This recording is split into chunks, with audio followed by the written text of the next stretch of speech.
Friends అందరికీ నమస్తే అండి. This is Pavan jobs Adda in Telugu. So నేను మొన్న కమ్యూనిటీ ట్యాబ్లో మొన్న ఒక ఫోటో అయితే పెట్టాను. మనం ఒక ఎస్ఐ గారితో ఇంటర్వ్యూ అయితే కండక్ట్ చేసుకుంటున్నాము. సో మీరు ఏమైనా క్వశ్చన్స్ అడగాలి అనుకుంటే కామెంట్ చేయండి అని చెప్పేసి నేను చెప్పాను. సో ప్రజెంట్ ఏంటంటే మనకు ఈ వీడియోలో మేడం గారితో మనకు ఇంటర్వ్యూ అయితే ఉంది. సో మేడం పేరు వచ్చేసి గీత గారు. సో ఇక్కడనే మన నిర్మల్ జిల్లాలో ఎస్ఐగా విధులు నిర్వహిస్తున్నారు. 2018లో జాబ్ సాధించిన వారు. సో మనకు నోటిఫికేషన్ గురించి, ఎగ్జామ్ గురించి మంచి పట్టు ఉండి ప్రతి విషయం తెలిసినటువంటి వ్యక్తి కాబట్టి మీకు ఫుల్ క్లారిటీ ఉంటుందని చెప్పేసి నేను మేడం గారితో అయితే ఇంటర్వ్యూ అయితే తీసుకుంటున్నాను. మనం మేడంకి అడిగి ప్రతి విషయం అయితే తెలుసుకుందాం. మరి వారు పడ్డటువంటి హార్డ్ వర్క్ ఏంటి, ఏం చదివారు, మరి ఫిజికల్ టెస్ట్లో ఎట్లా చేశారు, వాళ్ళ యొక్క సక్సెస్ స్ట్రాటజీ ఏంటనే కంప్లీట్ ఇన్ఫర్మేషన్ మనం ఈ వీడియోలో తెలుసుకుందాము. అదేవిధంగా మీరు ఇంకేమైనా అడగాలి అనుకుంటే కానీ కింద కామెంట్ కూడా చేయండి. ఇంటర్వ్యూని అయితే మనం ఇప్పుడు కంటిన్యూ అయితే చేద్దాం. సో హలో మేడం, ఒకసారి మీ ఇంట్రడక్షన్ మా వ్యూవర్స్కి ఒకసారి చెప్తారా? నా పేరు గీత. నేను వచ్చింది కూడా మిడిల్ క్లాస్ ఫ్యామిలీ నుండే. మా ఫాదర్ వచ్చేసి ఆటో డ్రైవర్. మేము ఇద్దరం ఆడపిల్లలం. డాడీ ఏంటి అని అంటే ఎప్పుడైనా కానీ చదువుకోవాలి, చదువుకుంటేనే మనకి లైఫ్లో సెటిల్మెంట్ ఉంటుంది అన్న దాంతో ఇద్దరిని కూడా పీజీ చేయించారు. సో వాళ్ళు చదివించిన దానికి, అంత కష్టపడి వాళ్ళు చదివించిన దానికి మనకు సార్థకత ఎప్పుడు అని అంటే మనం జాబ్ చేసి మన కాళ్ళ మీద మనం నిలబడ్డప్పుడే. సో అదే రకంగా నాకు డాడీ వాళ్ళతో పాటు మ్యారేజ్ అయింది. మా భర్త సపోర్ట్ కూడా చాలా ఉంది.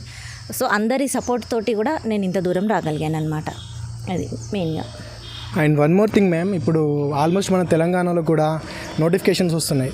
మీరు ఐ థింక్ 2015, 2018 నోటిఫికేషన్లు కూడా ట్రై చేసే ఉంటారు. ఓకేనా? Successfully second time you will get job. So present ఏంటి అంటే ఇప్పుడు మన తెలంగాణలో కూడా చాలామంది రిక్రూట్మెంట్కి ప్రిపేర్ అవుతున్నారు. ఈ ఉద్దేశంతో ముఖ్యంగా ఇంటర్వ్యూ కండక్ట్ చేయడం అయితే జరుగుతుంది. అయితే మీరు చదివినటువంటి ఎలా చదివారు, మీ యొక్క స్ట్రాటజీ ఏంటి, ప్రిపరేషన్ ప్లాన్ ఎట్లా పెట్టుకున్నారు? ముఖ్యంగా చాలామంది అడిగిన క్వశ్చన్ ఏంటి అంటే preparation plan and best books గురించి అయితే చెప్పండి అని చెప్పేసి అన్నారు. సో వాటి గురించి అడిగే ముందు ఫస్ట్ ఆఫ్ ఆల్ ఏంటంటే మీరు ఎలా చదివారు, మీ యొక్క హార్డ్ వర్క్ ఏందో దాని గురించి అయితే ఒక్కసారి అయితే మాకు చెప్పండి. ఎప్పుడైనా కానీ ప్రిపరేషన్ ప్లాన్ అని అంటే ఫస్ట్ ఆఫ్ ఆల్ మీరు దేనికి ప్రిపేర్ అవుతున్నారు అనేది ఒక టార్గెట్ క్లారిటీ అనేది ఉండాలి. ఏదో పడ్డది కదా, రాసాం కదా అన్నట్టు కాకుండా మీరు దేనికి ప్రిపేర్ అవ్వాలనుకుంటున్నారు? ఎస్ఐకా, లేదా కానిస్టేబుల్కా, లేదా గ్రూప్ 1, గ్రూప్ 2నా, ఏది ప్రిపేర్ కావాలనుకుంటున్నారు, గ్రూప్ 4ఆ? ఒక క్లారిటీ పిక్చర్ అనేది ఉండాలి. దాన్ని బట్టి సబ్జెక్ట్ ఎంత ఉంటుంది, డెప్త్, మనకి సిలబస్ ఏంటి, ఫస్ట్ సిలబస్ని అనాలిసిస్ చేసుకోవాలి. ఆ సిలబస్కి సంబంధించి ఎలాంటి బుక్స్ ప్రిపేర్ అవ్వాలి. బుక్ ఏదైనా కానీ ఫస్ట్ మన ప్రిపరేషన్ అనేది ప్రాపర్గా ఉండాలి. ఎన్ని గంటలు చదివాము అనేది కాకుండా మనం ఎంత కాన్సన్ట్రేషన్ తోటి చదివాము, చదివిన దాన్ని ఎన్నిసార్లు రివిజన్ చేసుకోగలిగాము అన్న దాని మీదనే మన సక్సెస్ అనేది డిపెండ్ అయ్యి ఉంటుంది. నా ఉద్దేశంలో నేనేంటి అని అంటే ఫస్ట్ నుండి అన్ని బుక్స్, ఏ బుక్ దొరికినా కానీ చదువుతూ వెళ్ళిపోయేదాన్ని. కానీ రివిజన్ లేకపోవడం వల్ల ఫస్ట్ టైం నేను ఫెయిల్యూర్ అయ్యాను. 2011 నోటిఫికేషన్లో రాశాను, నేను ఆల్రెడీ ఎస్ఐ రాశాను. కాకపోతే అప్పుడు నేను సక్సెస్ అవ్వలేకపోయాను. నాది మ్యాథ్స్ బ్యాక్గ్రౌండ్ కాబట్టి నేను మ్యాథ్స్ గెట్ ఆన్ అయ్యాను. కానీ జనరల్ స్టడీస్లో ఫెయిల్ అయిపోయాను అనమాట. అప్పుడు రాలేదు స్కోరింగ్ నాకు. కాబట్టి నేను అప్పుడు జాబ్ గెట్ ఆన్ అవ్వలేకపోయాను. నెక్స్ట్ మళ్ళీ 18 నోటిఫికేషన్ అప్పుడు నేను చేసిన మిస్టేక్స్ ఏంటి అని అంటే చదువుతూ వెళ్ళిపోయాను, రివిజన్ చేయలేదు. కాబట్టి ఇప్పుడు నేను రివిజన్ చేసుకోవాలి. ఎట్లా రివిజన్ చేయాలి? ఒక్కొక్క సబ్జెక్ట్ని కంప్లీట్ చేసుకొని, సబ్జెక్ట్ మొత్తం కంప్లీట్ చేశాక రివిజన్ అనేది కూడా పాసిబిలిటీ కాదు. ఒక టాపిక్ కంప్లీట్ అయ్యింది అని అంటే వితిన్ 1 వీక్లో మళ్ళీ ఒకసారి దాన్ని రివిజన్ చేసుకోండి. అట్లా చేసుకుంటూ నెంబర్ ఆఫ్ ఎగ్జామ్స్ అటెండ్ అవుతూ నేను ఇంత దూరం రాగలిగాను. మెయిన్ నాది ఏంటి అని అంటే రివిజన్ అండ్ ఎగ్జామ్స్. దానివల్ల ఏంటి అని అంటే నేను ఎక్కడ వీక్ ఉన్నా, ఏ సబ్జెక్ట్లో వీక్ ఉన్నా అనేది తొందరగా పాయింట్ అవుట్ అవుతుంది మనకి. అలా చేసుకున్నాను కాబట్టి ఇంత దూరం రాగలిగాను. ఫస్ట్ టైం కూడా కోచింగ్కి వెళ్ళాను. కాకపోతే with in span of 45 days coaching ఉంటుంది మనకి. ఫస్ట్ 45 or 60 days కోచింగ్ అయిపోయిన తర్వాత ఏంటి అంటే రిటర్న్ వచ్చేసి ఇంట్లో కూర్చొని చదువుకున్నాను. అలా చదువుకోవడం వల్ల నాకు మైనస్ ఏంటి అని అంటే నేను ఎక్కడ వీక్ ఉన్నా అనేది నేను ఐడెంటిఫై చేయలేకపోయాను. సెకండ్ టైం ఏంటి అని అంటే ఇంకా ప్రిపరేషన్కి వెళ్ళాను అంటే అటే ఉన్నాను అనమాట. మ్యారేజ్ అయిపోయింది. మ్యారేజ్ అయిన తర్వాత పాప డెలివరీ తర్వాత 1 yearకి నేను ప్రిపరేషన్ కోసం అని చెప్పేసి వెళ్ళాను. హైదరాబాద్లోనే కోచింగ్ తీసుకున్నాను. కాకపోతే ప్రతి ఒక్కరికి కోచింగ్ కంపల్సరీ అలా ఉంటేనే జాబ్ వస్తుంది అనేది కూడా లేదు. మీరు ఏ బుక్ చదువుకున్నా కానీ పాయింట్ వైజ్గా మీకు ఒక టాపిక్ చదివారు అని అంటే అందులో మీకు ఏం అర్థమైంది, అందులో ఇంపార్టెంట్ పాయింట్స్ ఏంది అనేది మీ సొంతగా నోట్స్ ప్రిపేర్ చేసుకోగలిగితే మాత్రం చాలా బెస్ట్ ఉంటుంది. ఆ నోట్స్ని ఏంటి అంటే రివిజన్కి చాలా యూజ్ అవుతుంది. సో అట్లా నేను వెళ్ళిన తర్వాత రివిజన్ చేసుకుంటూ నెంబర్ ఆఫ్ ఎగ్జామ్స్ అటెండ్ అయ్యాను. నేను ఒక ఇన్స్టిట్యూట్లో జాయిన్ అయ్యాను. కాకపోతే ఆ ఇన్స్టిట్యూట్కి సంబంధించిన ఎగ్జామ్సే కాకుండా హాస్టల్లో ఉంటాం కాబట్టి రూమ్మేట్స్ డిఫరెంట్ ఇన్స్టిట్యూషన్స్లో జాయిన్ అయిన వాళ్ళు ఉంటారు. వాళ్ళ పేపర్స్ కూడా తీసుకొని ప్రాక్టీస్ చేసేదాన్ని, మ్యాథ్స్ చేయగలిగేదాన్ని. కాకపోతే జనరల్ స్టడీస్లో వీక్ అనమాట. అంటే ఎక్కడ మిస్ అవుతున్నాను, ఇండియన్ హిస్టరీనా లేకపోతే తెలంగాణ హిస్టరీనా ఎకానమీనా, నేను దేంట్లో మార్క్స్ ఎక్కడ లూజ్ అవుతున్నాను అనేది నేను వెరిఫై చేసుకుంటూ ఎప్పటికప్పుడు అలా ప్రిపేర్ అయ్యాం. కాబట్టి సెకండ్ టైం నేను గెట్ ఆన్ కాగలిగాను. So thank you ma'am. మీకు బుక్స్ గురించి అదేవిధంగా దీని గురించి అయితే మీకు క్లారిటీ వచ్చిందని అనుకుంటున్నాను. సో ముఖ్యంగా ఏంటి అంటే చాలామంది ఇదే అడిగారు, ఏ బుక్ బాగుంటుంది అని చెప్పేసి. దాని గురించి చాలా ఈజీగా ఆన్సర్ అయితే ఇచ్చారు, బెస్ట్ ఆన్సర్ ఇచ్చారు మేడం. ఇదొకటైతే చాలా క్లారిటీ అయింది. ఇంకొక ముఖ్యమైన క్వశ్చన్ ఏంటి అంటే, ఇప్పుడు ఎస్ఐ జాబ్కి ప్రిపేర్ అవ్వాలి అంటే మెయిన్గా కావాల్సింది మనకు మ్యాథ్స్తో పాటు జనరల్ స్టడీస్ కూడా చాలా ముఖ్యమే. ఇప్పుడు నాన్ మ్యాథ్స్ బ్యాక్గ్రౌండ్ వాళ్ళకు ఉన్నటువంటి ప్రాబ్లం ఏంటి అంటే జనరల్ స్టడీస్ని చేయగలుగుతారు. సో నాకున్న ప్రాబ్లం కూడా అదే, జనరల్ స్టడీస్ని చేయగలుగుతాం, మ్యాథ్స్ వరకు వచ్చే వరకు అంటే అందులో గెట్ ఆన్ కాలేకపోతున్నారు. సో మీరు మ్యాథ్స్ బ్యాక్గ్రౌండే కాబట్టి దాని గురించి ఏమన్నా టిప్స్ చెప్తే బాగుంటుంది. నేను ఒక్కటి చెప్పాలనుకున్నాను. First maths background, non maths background ఎవరమైనా 10th వరకు మ్యాథ్స్ చేసిన వాళ్ళమే. 10th తర్వాత కామర్స్ అని ఇట్లా డిఫరెంట్ బయాలజికల్ సైన్స్ అని డిఫరెంట్ సబ్జెక్ట్స్ తీసుకున్నాం. కానీ ఇప్పుడు మనకి ఇచ్చేటువంటి కానిస్టేబుల్ అనేది 10th బేసిక్, అంటే అందరూ చేసిన మ్యాథ్సే. ఎస్ఐకి వచ్చేసరికి ఏంటి, ఇంటర్మీడియట్ బేసిక్స్ కూడా యాడ్ అవుతాయి. అదొక్కటి కొంచెం మీరు స్పెషల్ కాన్సన్ట్రేట్ చేస్తే సరిపోతుంది. అప్పుడు ఏంటి అని అంటే మనం ఒక ప్రాబ్లం ఉంది అని అంటే లెందీగా చేసుకుంటూ వస్తాం. కాకపోతే ఇక్కడికి వచ్చేసరికి ఏంటి అని అంటే ఫ్రాక్షన్ ఆఫ్ సెకండ్స్లో చేయగలగాల. అంటే షార్ట్ కట్స్ అనేటివి మనం వాటి మీద కాన్సన్ట్రేట్ చేయాలి. ఏ ప్రాబ్లమ్ని ఎలా చేస్తే మనం ఎంత తక్కువ టైంలో చేయగలుగుతాము. మెయిన్గా ఏంటి అని అంటే ఒక టాపిక్ తీసుకున్నాము అని అంటే ఆ టాపిక్లో నెంబర్ ఆఫ్ మెథడ్స్ ఎన్ని ఉంటాయి, వాటి షార్ట్ కట్స్ ఏముంటాయి. షార్ట్ కట్స్లో చేయాలి అని అంటే మనకు ఫింగర్ టిప్స్ మీద ఇప్పుడు స్క్వేర్స్ కానీ క్యూబ్స్ కానీ టేబుల్స్ కానీ, అంటే చిన్నప్పుడు ఎక్కాలు చదువుకొని ఉన్నాం, అవన్నీ కూడా మనకి బ్రెయిన్లో ఫింగర్ టిప్స్ మీద ఉండాలన్నమాట. అట్లయితే తొందరగా చేయగలుగుతాం. అంతే. లేదు అని అంటే ఏంటి అంటే క్యాలిక్యులేషన్ చేయడానికి కొంచెం టైం తీసుకుంటాం. ఆ టైం అనేది టైం ల్యాబ్స్ వల్ల మనం ఆల్ క్వశ్చన్స్ అనేటివి అటెండ్ చేయలేం. కాబట్టి ఈజీ బిట్స్ అనేటివి మనం లాస్ అయ్యే ఛాన్స్ ఉంటుంది. పేపర్లో ఏంటి అని అంటే కొన్ని పెన్ను పెడితే మాత్రమే చేయగలుగుతాం, కొన్ని క్వశ్చన్ చూసి వెంటనే ఆన్సర్ చేయగలుగుతాం. సో మన లక్ మీద కూడా డిపెండ్ అవుతాయి. ఆ క్వశ్చన్ చూసి ఆన్సర్ చేసేటివి మనకు ఫస్ట్లోనే తగిలినాయి అనుకోండి, నెంబర్ ఆఫ్ బిట్స్ ఎక్కువ చేస్తాం. అట్లా కాకుండా లాస్ట్లో ఉన్నాయి అనుకోండి, ఈ పేపర్ మీద పెన్ను పెడితే మాత్రమే చేయగలిగే క్వశ్చన్స్ ఉంటాయి కదా, వాటి మీద ఎక్కువ టైం స్పెండ్ చేసామనుకోండి, ఆ ఈజీ బిట్స్ని మనం లాస్ అవుతాం. కాబట్టి ఏంటి అని అంటే ఒక టాపిక్ తీసుకొని టాపిక్లో ఎన్ని రకాల మెథడ్స్ ఉన్నాయి, వాటి షార్ట్ కట్స్ ఏమున్నాయి అనేది రెగ్యులర్గా మనం ప్రాక్టీస్ చేయాలి. సరే, ఒక టాపిక్ అయిపోయింది, నెక్స్ట్ ఇంకో టాపిక్స్ ఇట్లా 2-3 టాపిక్స్ అయినాయి అంటే వాటిని క్లబ్ చేసి ప్రాక్టీస్ చేయాలి. ఎందుకంటే ఎగ్జామ్లో మనకు ఒక టాపిక్ మీద క్వశ్చన్ అనేది ఉండదు, అన్ని టాపిక్స్ మిక్స్ అయి ఉంటాయి. ఒకటి ఇంట్రెస్ట్ మీద వచ్చింది అనుకోండి, నెక్స్ట్ క్వశ్చన్ టైమ్స్ మీద వస్తుంది, ట్రైన్స్ మీద వస్తుంది. ఇట్లా డిఫరెంట్ క్వశ్చన్స్ ఉంటాయి. మనకి పార్ట్నర్షిప్స్ ఉంటాయి. సో ఏంటి అని అంటే మనం పార్ట్నర్షిప్ తీసుకుంటే దానికి సంబంధించిన మెథడ్స్ అన్నీ మనకు మైండ్లో ఉంటాయి కాబట్టి ఈజీగా చేయగలుగుతాం. కానీ పార్ట్నర్షిప్ చేసిన వెంటనే మనం టైంకి సంబంధించిన క్వశ్చన్స్ ఉన్నదనుకోండి, వెంటనే అది క్లిక్ అవ్వాలి. అలా అవ్వాలి అని అంటే డిఫరెంట్ టాపిక్స్కి సంబంధించిన బిట్స్ అన్నీ క్లబ్ చేసి వాటిని మనం ప్రాక్టీస్ చేయగలగాలి. అట్లా చేస్తున్నప్పుడు ఏంటి అని అంటే మనం ఏ మెథడ్ని మనం తొందరగా సాల్వ్ చేయలేకపోతున్నాము, ఏ స్టాండర్డ్లో ఉన్న క్వశ్చన్స్ సాల్వ్ చేయలేకపోతున్నాము అనేది ఐడెంటిఫై చేసుకోగలుగుతాం. దాని మీద మనం కాన్సన్ట్రేట్ చేస్తే ఈజీగా గెట్ ఆన్ అవుతాం. ఎవరికైనా మ్యాథ్స్ వస్తుంది, మ్యాథ్స్ రాకపోవడం అనేది లేదు. చెప్పాలి అని అంటే మా బ్యాచ్లో టాపర్స్ అంతా నాన్ మ్యాథ్స్ వాళ్ళే ఉన్నారు. మొన్న వచ్చిన దాంట్లో కూడా ఎక్కువ మంది నాన్ మ్యాథ్స్ వాళ్ళే ప్రాక్టీస్. ఏంటి అని అంటే మ్యాథ్స్ వాళ్ళకి మాకు వస్తుంది కదా అన్న నెగ్లిజెన్సీ ఉంటుంది. రాని వీళ్ళు మాకేంటి ఇది రాదు అన్న దాంతో ఎక్కువ ప్రాక్టీస్ చేస్తారు కాబట్టి వాళ్ళే పర్ఫెక్ట్ అవుతారు. అట్లా సో మొత్తం భయం అనేది ఉండొద్దు. ఫస్ట్ భయం అనేది ఉండొద్దు. నాకు ఇది రాదు అన్న భయం లేకుండా నేను ఏదైనా చేయగలుగుతాను, ఇది చేస్తాను అన్న కాన్ఫిడెన్స్ రావాలి. ఓవర్ కాన్ఫిడెన్స్ రాకూడదు. ఓవర్ కాన్ఫిడెన్స్ వచ్చింది అంటే ఆటోమేటిక్గా లాస్ అవుతాం. సో కాన్ఫిడెంట్గా చేస్తూ వెళ్ళిపోతే ఆటోమేటిక్గా చేయగలుగుతాం ఏదైనా. Yes ma'am. Non maths background స్టూడెంట్ల కోసం అయితే ఒక ముఖ్యమైన విషయం అండి ఇది. ఫస్ట్ ఆఫ్ ఆల్ ఏంటంటే మన భయాన్ని తీసి పక్కన పెట్టాలి. భయాన్ని తీసి పక్కన పెట్టేసి నేర్చుకున్నామంటే ఖచ్చితంగా ప్రతిదీ సాధ్యం అవుతుంది అని చెప్పేసి మనకు మేడం చాలా చక్కగా అయితే చెప్పడం జరిగింది. సో ఈ ఒక్క విషయం కూడా మీకు ఫుల్ క్లారిటీ అయితే వచ్చిందని అనుకుంటున్నాను. సో అండ్ ఇంకొక విషయం ఏంటి అంటే ఎట్లా చదివితే అంటే స్టడీ ప్లాన్ ఏ రకంగా పెట్టుకుంటే మంచిది అంటారు. అంటే ఉదయం చదివితే బెటరా, మార్నింగ్ కొంతమంది 4కి లేచేస్తారు. పొరపాటు చేసేది ఏంటంటే మేడం నైట్ మొత్తం 10-12 దాకా చదివేస్తారు. ఇంకేం చేస్తారంటే మళ్ళీ 4 గంటలకు లేవడము, చదివేసేయడము, అంటే అక్కడ రెస్ట్ అనేది ఉండకుండా చదువుతున్నారు. సో ఇట్లా చాలామంది చేస్తున్నారు. దీని గురించి ఒక్కసారి మీరు క్లారిటీ ఇవ్వండి. ఇప్పుడు కొంతమంది ఎర్లీ మార్నింగ్ లేచి చదివితే చాలా బాగా గుర్తుంటుంది, చదవాలి అని అంటారు. కానీ నాకైతే మార్నింగ్ లేస్తే నేను నిద్రపోయేదాన్ని, చదవలేను. కొంతమందికి నైట్ చదివే అలవాటు ఉంటుంది, కొంతమందికి ఎర్లీ అవర్స్లో చదివే అలవాటు ఉంటుంది. ఎవరు ఎప్పుడు కాన్సన్ట్రేషన్తో చదవగలుగుతారో ఆ టైంని ఫిక్స్ చేసుకోవాలి. ఇప్పుడు ఒక్కటి చదవడమే కాదు, ఎస్ఐ అని అంటే మాత్రం కంపల్సరీ గ్రౌండ్ వర్క్ కూడా ఉంటుంది. ఎర్లీ అవర్స్లో గ్రౌండ్ చేసి వచ్చిన తర్వాత వెంటనే కూర్చొని చదవాలి అని అంటే జస్ట్ మీరు లైట్గా టిఫిన్ చేసి బుక్ పట్టుకున్నా కానీ వెంటనే నిద్ర వచ్చేస్తుంది. కాబట్టి ఏంటి అంటే బాడీకి కావాల్సిన మినిమం రెస్ట్ ఇవ్వాలి, అంతే తప్ప మ్యాక్సిమంగా ఊరికే పడుకుంటా అంటే కాని పని.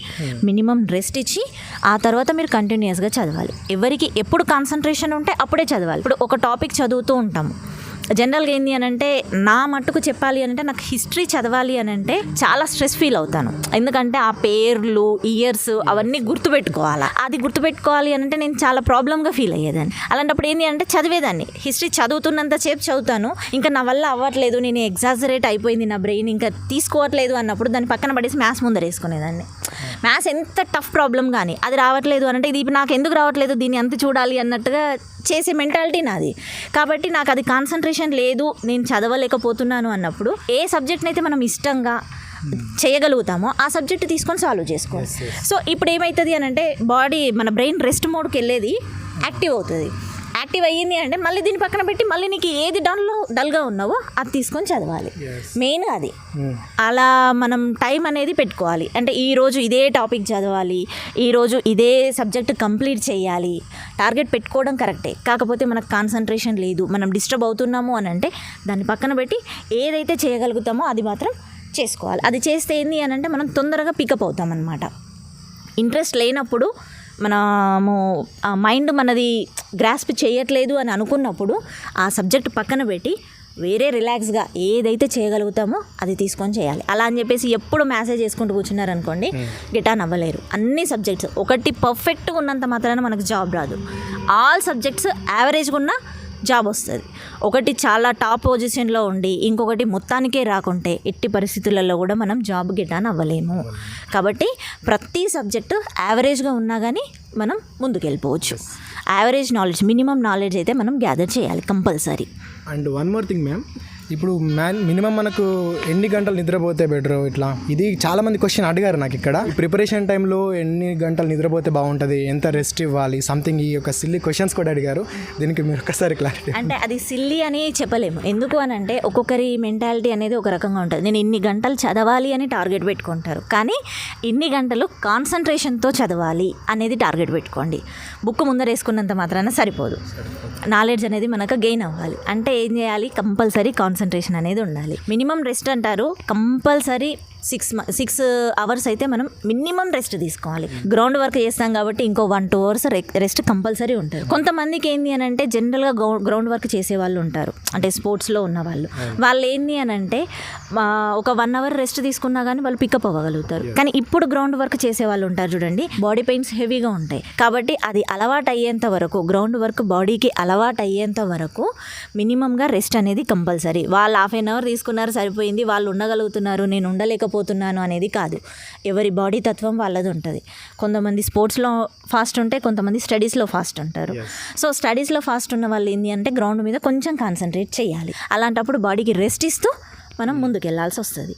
మినిమం 6-7 అవర్స్ అయితే కంపల్సరీ రెస్ట్ తీసుకోవాలి. లేకపోతే ఏంటి అని అంటే చదివినా గుర్తుండదు అనేది నేను చెప్పగలుగుతాను. ఎందుకంటే నేను అలా ఫీల్ అయ్యేదాన్ని కాబట్టి అట్లా నేనైతే రెస్ట్ తీసుకునేదాన్ని కంపల్సరీ.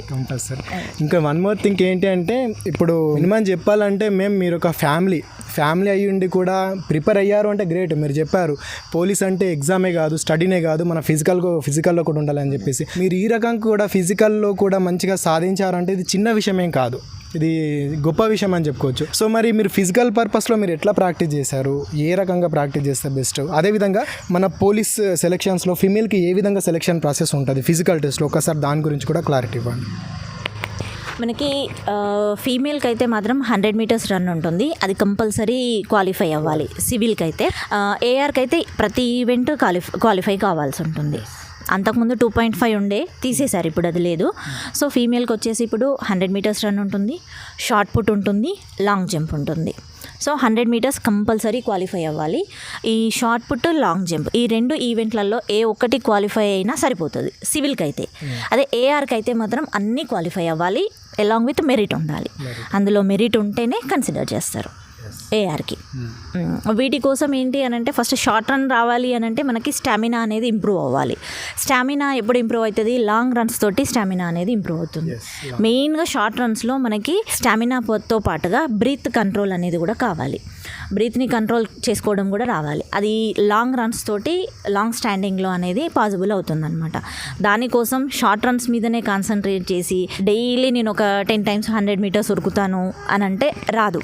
అదే 100 meters రావాలి అని అంటే ఫస్ట్ లాంగ్ రన్ రావాలి. డైలీ మార్నింగ్ 1 hour మీకు ఎంత పాసిబుల్ అయితే అంత రన్ చేయాలి. 1 hour అని అంటే బాడీ వార్మప్ అవ్వాలి, కూల్ అవ్వాలి. అదే టైంలో వార్మప్ అయ్యి రన్ చేసి మళ్ళీ బాడీని కూల్ చేసుకోవాలి. కూల్ చేయడంతో పాటు ఎక్సర్సైజెస్ కూడా చేస్తూ ఉంటే ఫిట్నెస్ అనేది ఇంప్రూవ్ అవుతుంది. మన బాడీ ఫిట్నెస్ ఇంప్రూవ్ అయినా కొద్దీ స్పీడ్ 100 metersది స్పీడ్ ఇంప్రూవ్ అవుతుంది. అలాంగ్ విత్ దట్ మనకి బ్రీత్ కంట్రోల్ కూడా అవుతూ ఉంటుంది అనమాట. బ్రీత్ కంట్రోల్ చేయడము అనేది కంపల్సరీ రావాలి, లేకుంటే మాత్రం ప్రాబ్లం అవుతుంది. కింద పడిపోవడము, మన బ్రెయిన్కి ఆక్సిజన్ అందకపోతే కింద పడిపోవడము, కొంతమంది చనిపోవడము ఇట్లాంటివి కూడా జరుగుతూ ఉంటాయి. అందుకే వితౌట్ ప్రాక్టీస్ ఎప్పుడు కూడా చేయొద్దు, ప్రాక్టీస్ చేసి చేయాలి. అది మెయిన్. ఇక్కడ ఫిజికల్ గురించి అయితే మీకు ఒక క్లారిటీ అయితే వచ్చింది కదా. మనకి ఇప్పుడు ఫిజికల్ తర్వాత మెయిన్గా వచ్చేసి మెడికల్ కూడా అనేది చాలా ఇంపార్టెంట్. ఈ మెడికల్లో కూడా ఎలా చెక్ చేస్తారు అంటే మెడికల్ టెస్ట్ ఎలా ఉంటుంది? ఇంకొకటి చాలామంది అడిగేది ఏంటంటే పచ్చబొట్టు, టాటో అనేది కూడా చాలా మందికి అయితే ఉంది. మరి టాటో ఉండడం వల్ల ఏమైనా ప్రాబ్లం అవుతుందా, డిస్క్వాలిఫై చేస్తారని చెప్పేసి కూడా కామెంట్ చేశారు. దాని గురించి ఒకసారి క్లారిటీ ఇవ్వండి మ్యామ్. టాటూ డిస్క్వాలిఫికేషన్ అనేది అది ఆర్మీలో ఉంటుంది. మన పోలీస్ ఫోర్స్లో అయితే టాటూస్ తోటి ప్రాబ్లం ఏం లేదు. ఇక్కడ కొంచెం లాంగ్ అని ఏం లేదు, చిన్నగా ఉన్నదాన్ని కూడా ఇంతవరకు అయితే నాకు తెలిసినంత వరకు అయితే ఎక్కడ కూడా టాటూస్ని రిజెక్ట్ చేయడం అనేది జరగలేదు. మెయిన్గా దీంట్లో ఫిజికల్గా హైట్ చెక్ చేస్తారు, హైట్ వెయిట్. చాలామంది హైట్ ఉన్నా కానీ వెయిట్ ఉండరు అమ్మాయిలు ఎక్కువ శాతం. వెయిట్ కూడా వెయిట్ ఎంత ఉండాలి మ్యామ్ ఫీమేల్కి వచ్చేసి? 152 centimeters అనుకుంటాను. 150 centimeters ఫీమేల్కి. మళ్ళీ దీంట్లో ఏంటి అని అంటే గోండ్ ఉంటాయి చూడండి, ఎస్టీ, అది కూడా రిజర్వ్ ఏరియాలో ఉన్న వాళ్ళకి హైట్ ఎగ్జంప్షన్ ఉంటుంది. హైట్ వెయిట్ కూడా ఎగ్జంప్షన్ అనేది ఉంటుంది. అది నోటిఫికేషన్ వస్తే క్లారిటీ ఉంటుంది. ఎందుకంటే ఏ నోటిఫికేషన్లో ఎప్పుడు ఏం చేంజెస్ జరిగేది తెలియదు మనకి. ఇప్పుడు ఏజ్ రిలాక్సేషన్ ఇచ్చారు కదా, సేమ్ అదే టైప్లో చెప్పలేమన్నమాట. అది నోటిఫికేషన్ బట్టి చేంజ్ అవుతూ ఉంటుంది. వెయిట్ వచ్చేసి 45 kgs. అవును. అప్పుడు మెడికల్లో ఎలాంటి ప్రాబ్లం ఉండదు. 90% మీరు 100 meters రీచ్ అయ్యారు అని అంటే హెల్త్ ఇష్యూస్ ఏం లేని వాళ్ళు మాత్రమే 100 చేయగలుగుతారు. ఇప్పుడు ఆస్తమా కానీ ఇట్లాంటి మెయిన్ హార్ట్ ప్రాబ్లమ్స్ కానీ అట్లా ఉన్న వాళ్ళు ఇవి చేయలేరు, 100 meters రన్ కంప్లీట్ చేయలేరు అనమాట. 90% వచ్చేస్తుంది. మనకు అన్నీ కూడా చెక్ చేస్తారు. ఇప్పుడు ఆస్తమా లాంటివి ఉన్నాయా, నెక్స్ట్ బీపీ, షుగర్, హార్ట్ సంబంధించిన డిసీజెస్ ఏమన్నా ఉన్నాయా, ఐసైట్ ఉందా లేదా, ప్రతి ఒక్కటి చెక్ చేస్తారు మెడికల్లో. సో ఈ మెడికల్ అనేది మనకు ఆల్మోస్ట్ ఫైనల్ ఎగ్జామ్ అయిపోయిన తర్వాత, మెరిట్ లిస్ట్ వచ్చిన తర్వాత, మనకు జాబ్ కన్ఫర్మ్ అయిపోయిన తర్వాత మెడికల్ అనేది ఉంటుంది. సో ఫైనల్ రిజల్ట్ వచ్చిన తర్వాతనే మెడికల్ ఉంటుంది. అక్కడ కూడా రిజెక్ట్ అవ్వచ్చు. మేజర్ ఇష్యూస్ ఏమన్నా ఉంటే మాత్రం కంపల్సరీ రిజెక్ట్ చేస్తారు. మేజర్ ఇష్యూస్ అంటే ఇప్పుడు మీరు హార్ట్కి సంబంధించిన డిసీజెస్ కానీ ఇట్లాంటివి, మెయిన్గా కిడ్నీ డిసీజెస్ కానీ, సైట్ కూడా ప్రాబ్లం అవ్వచ్చు. చాలామంది లేజర్ ట్రీట్మెంట్ తీసుకుంటారు, దాంతో పెద్ద ఇష్యూ ఏం కాదు. మనకి జాబ్ వచ్చింది అంటే లేజర్ ట్రీట్మెంట్ తీసేసుకొని క్యూర్ చేసుకొని అయినా కానీ తీసేసుకుంటారు, పెద్ద ప్రాబ్లం కాదు దాంతో. కానీ కలర్ బ్లైండ్నెస్ ఉంటే మాత్రం ఎలిజిబిలిటీ ఉండదు. కలర్ బ్లైండ్నెస్ ఉండొద్దు.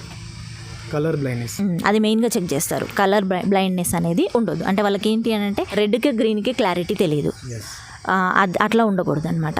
ఇటువంటి మిలిటరీ ఫోర్సెస్ కానీ, ఆర్మీలో కానీ, అదేవిధంగా పోలీసులో కానీ ముఖ్యంగా కావాల్సింది మనకు ఐ కాబట్టి క్లారిటీ ఉండాలి. దానికోసం మనకు ఈ రకంగా రిజెక్ట్ చేయడం అయితే జరుగుతుంది. సో మరి దీనికి ఏమన్నా మెడికల్ ట్రీట్మెంట్ ఉంటుందా? కలర్ బ్లైండ్నెస్కి నాకు తెలిసి అయితే మెడికల్ ట్రీట్మెంట్ లేదు. సైట్ అయితే మాత్రం లేజర్ ట్రీట్మెంట్ తీసుకోవచ్చు. ఆర్మీలో అయితే మాత్రం లేజర్ ట్రీట్మెంట్ తీసుకున్నా కానీ రిజెక్ట్ చేసేస్తారు. And one more thing ma'am, ఒకటి క్వశ్చన్ ఒక అమ్మాయి అడిగింది. అమ్మాయి ఇప్పుడు డిగ్రీ ఫస్ట్ ఇయర్ అంట. Degree first year. సార్ నేను ఇప్పుడు డిగ్రీ ఫస్ట్ ఇయర్ చదువుతున్నాను, సో నేను ఫ్యూచర్లో ఎస్ఐ కావాలనుకుంటున్నాను. దానికి సంబంధించి నా యొక్క ప్రిపరేషన్ నేను ఇప్పటి నుంచే స్టార్ట్ చేయాలనుకుంటున్నాను. నేను ఏ విధంగా స్టార్ట్ చేయాలి మాకు చెప్పండి అని చెప్పేసి ఒక అమ్మాయి కామెంట్ చేసింది. నేను ఎస్పెషల్లీ ఆ కామెంట్ కూడా పిన్ చేసుకొని పెట్టుకున్నాను మీకు అడగాలి అని చెప్పేసి. ఆ అమ్మాయికి మీరు ఇచ్చే సజెషన్ ఏంటి అని అంటే ఫస్ట్ ఇప్పటి నుండే జనరల్ స్టడీస్ మీద కాన్సన్ట్రేట్ చేయండి. Maths, general studies. Current affairs అనేది మాత్రం మనము నోటిఫికేషన్ వచ్చే 6 months నుండి చదివినా సరిపోతుంది. స్టాండర్డ్ జీకే ఎప్పుడైనా అది ఉంటుంది, నో ప్రాబ్లమ్. ఇప్పుడు ఏంటి అంటే అకాడమిక్ సిలబస్తో పాటుగా ఈ జనరల్ స్టడీస్ మెయిన్గా geography, history, economy, polity, physics, chemistry, biology ఇవి మెయిన్ ఉంటాయి అన్నమాట. వీటి మీద కాన్సన్ట్రేట్ చేయాలి. అది కూడా మన ఎన్సీఆర్టీ బుక్స్ ఉంటాయి చూడండి, ఎన్సీఆర్టీ బుక్స్ తీసుకొని ప్రిపేర్ అయితే స్టాండర్డ్గా ఉంటుంది. వీటికి ప్రిపరేషన్ స్టార్ట్ చేస్తే ఈజీగా గెట్ ఆన్ అవ్వచ్చు. మళ్ళీ నోటిఫికేషన్ వచ్చేటప్పటికి మొత్తం సిలబస్ అనేది కంప్లీట్ చేసుకొని ఉంటాం కాబట్టి మనం రివిజన్ మీద కాన్సన్ట్రేట్ చేసుకోవచ్చు. ఇప్పుడు స్టార్ట్ చేస్తే ఏంటి అని అంటే మనం సబ్జెక్ట్ కంప్లీట్ చేయాలి, మళ్ళీ రివిజన్ చేయాలి కాబట్టి కొంచెం హెక్టిక్ అవుతుంది. అదే ముందు నుండి ప్రిపరేషన్ స్టార్ట్ చేసామనుకోండి ఈజీగా గెట్ ఆన్ అవ్వచ్చు. సో రివిజన్ అనేది చేసుకుంటూ కష్టపడాల్సిన అవసరం ఉండదు ఎక్కువ. అండ్ ఇప్పుడు ప్రజెంట్ అంటే ఫ్రెష్గా ఇంటర్ కంప్లీట్ అయిన వాళ్ళు, ఫ్రెష్గా డిగ్రీ కంప్లీట్ అయిన వాళ్ళు ఈ ప్రిపరేషన్ని మొదటిసారిగా స్టార్ట్ చేయాలనుకునేవారు మరి కోచింగ్కు ఖచ్చితంగా వెళ్ళాలన్నా వెళ్ళకూడదా బ్రో, దాని గురించి మాకు ఒకటి చెప్పండి ఎలా ఉంటుంది అని చెప్పేసి కూడా అడుగుతున్నారు. మరి అటువంటి వాళ్ళకి మీరు ఏమని చెప్తారు? మెయిన్గా ఏంటి అని అంటే కోచింగ్కి వెళ్తే ఒక గైడెన్స్ అనేది ఉంటుంది మనకి. అంటే ఏ సబ్జెక్ట్ని ఎక్కడ స్టార్ట్ చేయాలి, దేని తర్వాత ఎలా చదవాలి, దేన్ని ఎట్లా పాయింట్అవుట్ చేసుకోవాలి, మనం ఎట్లా గుర్తుంచుకోవాలి, కొన్ని కోడ్స్ ఉంటాయి అన్నమాట.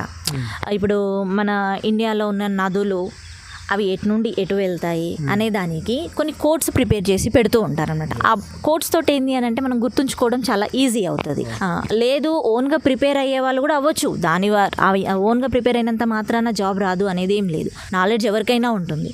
కాకపోతే ఏంది అని అంటే కోచింగ్ అనేది మనకు ఒక గైడెన్స్ మాత్రమే, అదే స్టాండర్డ్ అలా వెళ్తేనే జాబ్ వస్తుంది అనేది ఏం లేదు. ఒక సబ్జెక్ట్ని తీసుకుంటే దాన్ని ఎలా స్టార్ట్ చేయాలి, దాన్ని ఎట్లా ప్రాక్టీస్ చేయాలి, ఎలా మనం దాని మీద ఎగ్జామ్స్ రాయాలి అనేది ఒక గైడెన్స్ అనేది ఉంటుంది మనకి. అంతే, ఆ గైడెన్స్ తోటి మనం ప్రాపర్గా ఒక వేలో వెళ్ళడానికి ఉంటుంది. అది మన నాలెడ్జ్ని బట్టి ఉంటుంది. మనం ఇంతకు ముందు కాంపిటేటివ్ రాసాము అని అంటే ఓకే, అంటే మనకి ఒక వేలో ఉంటామన్నమాట. సబ్జెక్ట్ ఏంటి, దాన్ని ఎట్లా కవర్ చేయాలి అనేది ఉంటుంది. అట్లా మొత్తానికి మనకి ఏమీ తెలియదు అని అనుకున్నప్పుడు కోచింగ్కి వెళ్తే ఒక ప్రాపర్ గైడ్లైన్స్ ఉంటుంది కాబట్టి మనం ప్రాపర్గా వెళ్ళడానికి ఉంటుంది. సో మేడం ఏం చెప్తున్నారంటే మీకు సబ్జెక్ట్ మీద ఏం ఐడియా లేకపోతే కనుక మీకు ఐడియా కావాలి అంటే కోచింగ్ అనేది మస్ట్గా అయితే ఉండాలి. బట్ మేము చదవగలుగుతాను అనుకుంటే మాత్రం మీరు చదవండి. మీకు మంచి సజెషన్ కావాలి, ఎలా ఉంటుందో తెలియాలి, కాంపిటీషన్ ఎలా ఉంటుందో తెలియాలంటే మాత్రం కోచింగ్ అనేది మస్ట్గా ఉంటే కొద్దిగా బాగుంటుంది. ఈ విషయంలో కూడా మీకు క్లారిటీ వచ్చిందని అనుకుంటున్నాను. సో ఇక మీరు అడిగిన ప్రశ్నలన్నీ మేడం అయితే సమాధానం అయితే ఇచ్చింది. ఓకే మేడం, ఫైనల్గా ఒక క్వశ్చన్ అయితే ఉంది. మరి ఇప్పుడు ప్రజెంట్ ప్రిపేర్ అయ్యే వాళ్ళకి మీరు ఇచ్చే సందేశం ఏంటి, మీరు ఇచ్చే వర్డ్స్ ఏంటి, ఒక్కసారి వాటి గురించి ఒక్కసారి మా వ్యూవర్స్కి అయితే చెప్పండి. ఒకటే చెప్పాలనుకుంటున్నాను, మెయిన్ ఏంటి అని అంటే ప్రిపరేషన్ స్టార్ట్ చేస్తున్నాము అని అంటే ఎక్కువ మంది నెంబర్ ఆఫ్ క్లాసెస్ కోసము, లేదంటే వీళ్ళు ఎలా ప్రిపేర్ అవుతున్నారు, వాళ్ళు ఎలా ప్రిపేర్ అవుతున్నారు, నేను ఇందులో గెట్ ఆన్ కాగలుగుతానా అన్న టెన్షన్ ఎక్కువ ఉంటుంది. గెట్ ఆన్ కాగలుగుతానా అన్న దగ్గరనే మీరు ఆగిపోతున్నారు. ఆ క్వశ్చన్ అనేది ఉండొద్దు. నేను ప్రిపేర్ అవుతున్నాను కాబట్టి నాకు వస్తుంది, ఎన్ని పోస్టులు ఉన్నాయి ఏంది అనేది కాదు, మనకు కావాల్సింది ఒక పోస్ట్. ఎన్ని ఉన్నా కానీ మనం జాయిన్ అయ్యేది మాత్రం ఒకే దాంట్లో. కాబట్టి ఒకటి ఉంది అని అంటే అది నేను క్రాక్ చేయాలి కంపల్సరీ, నేను ఆ జాబ్ కొట్టాలి అని ఫిక్స్ అవ్వాలి మెంటల్గా. అంటే ఇది నేను ఫిక్స్ అయ్యాను కాబట్టి ఇది నాదే అన్నట్టుగా ఓవర్గా కూడా వెళ్ళిపోకూడదు. మెంటల్గా ఫిక్స్ అయిపోయి కాన్ఫిడెన్స్ తోటి మనం వర్క్ అనేది స్టార్ట్ చేయాలి. ఇంతమంది ఇంత కాంపిటీషన్లో నాకు వస్తుందా అన్నావు అంటే నువ్వు వెనకెళ్ళిపోతావు. ఎంతమంది ఉన్నా కానీ నా నాలెడ్జ్ నాది, నేను ఇది కొట్టుకుంటాను, నాకు ఈ జాబ్ వచ్చేస్తుంది అన్న కాన్ఫిడెన్స్ తోటి ముందడుగేయండి, ఖచ్చితంగా గెట్ ఆన్ కాగలుగుతారు. ఇంకొకటి మెయిన్గా నాకు తెలిసినంత వరకు అమ్మాయిలు జనరల్గా మ్యారేజ్ అయిన తర్వాత సిజేరియన్ అయ్యింది, ఇప్పుడు ఈ ఈవెంట్స్ మేము చేయగలుగుతామా, జంప్ చేస్తే మళ్ళీ స్టిచెస్కి ఏమన్నా ప్రాబ్లమ్స్ వస్తాయా అని చెప్పేసి ఫీల్ అయ్యే వాళ్ళు చాలామంది ఉన్నారు. ఇప్పటికీ నన్ను కన్సల్ట్ చేసిన వాళ్ళు కూడా ఉన్నారు. సో చెప్పేది ఏంటి అని అంటే నేను కూడా మ్యారేజ్ అయ్యి సిజేరియన్ అయిన తర్వాతనే ప్రిపరేషన్ స్టార్ట్ చేశాను. దానివల్ల ఎలాంటి రిస్క్ ఉండదు. కాకపోతే మన హెల్త్ కండిషన్ చూసుకోండి. ఒబేసిటీ ఉన్నా కానీ, ఓవర్ వెయిట్ ఉన్నా కానీ ప్రాబ్లం అవుతుంది. సో వెయిట్ కంట్రోల్ చేసుకొని మీరు చేసుకోగలిగితే ఎలాంటి ఇష్యూస్ కూడా ఉండవు. మేడం చెప్పింది మీకు అర్థమైందని అనుకుంటున్నాను. సో మేడం గారు చెప్పిన విధంగా మీరు ప్రయత్నించండి. ఖచ్చితంగా ఈ 2022 సంవత్సరంలో మనకి ఎలాగో రేపో మాపో నోటిఫికేషన్ కూడా రిలీజ్ అయితే అవుతుంది. సో ఎలా చదవాలి ఏంటి అని చెప్పేసి దాని గురించి అదేవిధంగా నోటిఫికేషన్ గురించి మీకు ఒక క్లారిటీ అయితే వచ్చిందని అనుకుంటున్నాను. సో ఫ్రెండ్స్ ఇదన్నమాట. Thank you so much madam, మీరు అడగగానే ఒప్పుకున్నందుకు థ్యాంక్ యూ సో మచ్. ఒకటి అర్థమైంది, స్టూడెంట్ పర్పస్లో మీ యొక్క ఇంటెన్షన్ అనేది ఏ రకంగా ఉంది, నేను అడగగానే ఒప్పుకున్నందుకు. So thank you so much ma'am. So friends ఈ వీడియోకి ఇంతే. Thank you for watching. అందరికీ ఆల్ ది బెస్ట్. జై భారత్.